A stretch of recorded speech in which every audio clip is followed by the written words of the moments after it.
So here we have a water pump, and a water pump's job in aquaponics is to circulate nutrients and water throughout the entire system. It's basically the laborer of the aquaponics system. It does all the jobs, supplying fresh water and oxygen to your tanks, delivering water and nutrients to the plants. It's doing all of this labor intensive work. So basically what we did here is just put a half-inch coupling, half-inch female threaded coupling on top of the pump. Now, when you open up the back of the pump, you'll see there's some type of mesh filter pad that's in the back of it. This is going to be your mechanical filtration in your system. And basically what the mechanical filter does is it filters out larger organic material, larger fish waste, and any other larger solids that will otherwise make its way throughout the system and then clog it up. A lot of times also fish waste accumulates and creates pockets inside of the system where anaerobic zones begin to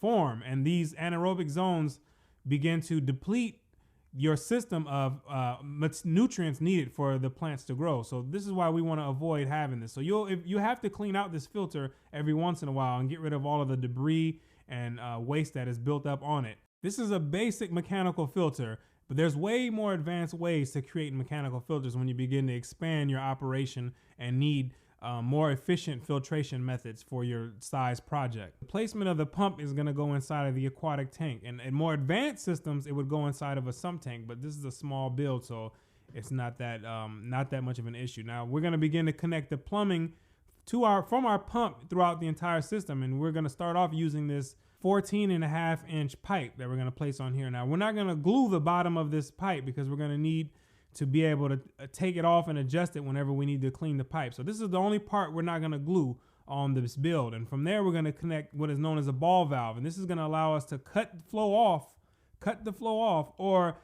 lessen the amount of flow that's going through and passing through the system. And this is going to this just gives us more versatility when we're operating our system. So we'll just place that on top. Make sure you're using PVC glue to connect it together, so you can have a permanent build. And you can see we can just close it off. Boom. We want to open it up. Boom. Open it up. Close it. Do whatever we want. It's just it gives us adjustment and flexibility. So from there, we're just going to place an elbow on top of this, and this is just going to direct the flow to the direction that we want our water to be distributed. So this is basically the simple plumbing that we have to do. Nothing too advanced, nothing too complicated. Anyone's able to do it. Just a matter of practice. That's all it takes.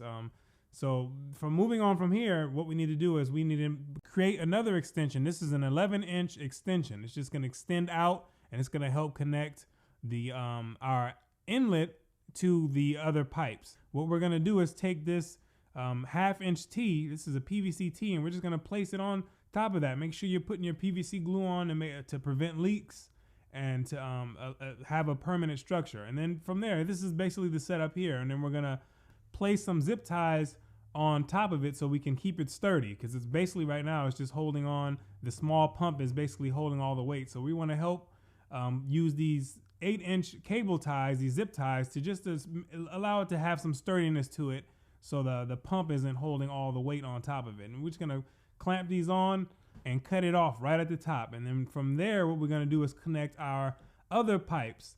This is a 6-inch PVC pipe that was cut out, and just using the PVC glue, make sure you have that put in there, and then just gonna install that in there, get it in there nice and tight.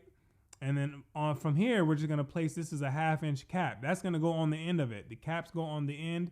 Obviously we need something to stop the water from flowing all the way out, so that's what we use the caps for.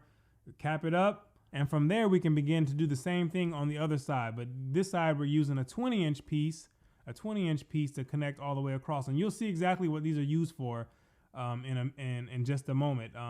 We basically just cut holes in these and then put drip tubes inside of it to connect to feed the source of water into the channels that we have at the top. It's really simple, and we'll get to it once we correctly plumb the rest of this. So we'll zip tie some of this as well to help, help as extra support. So this is the extent pretty much of the plumbing that needs to be done to this system for the most part. So now what we can do is we can plug in the caps that are going to go on the front of our channels. We need to have that plugged up, And we're gonna do that with all three. Now the middle channel here, you see, is it's a bell end on the end of it.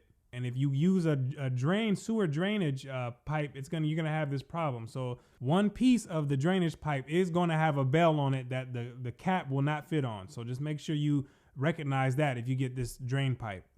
Basically what we need to do is cut another piece of the 4-inch drain pipe, and then basically we're gonna have to stick that inside of the cap, and then use this as a insert to connect the cap to the bell part of the PVC drain pipe. Now, once we have all of our caps installed and all of our plumbing installed, we are now ready to move on to the next portion of the build.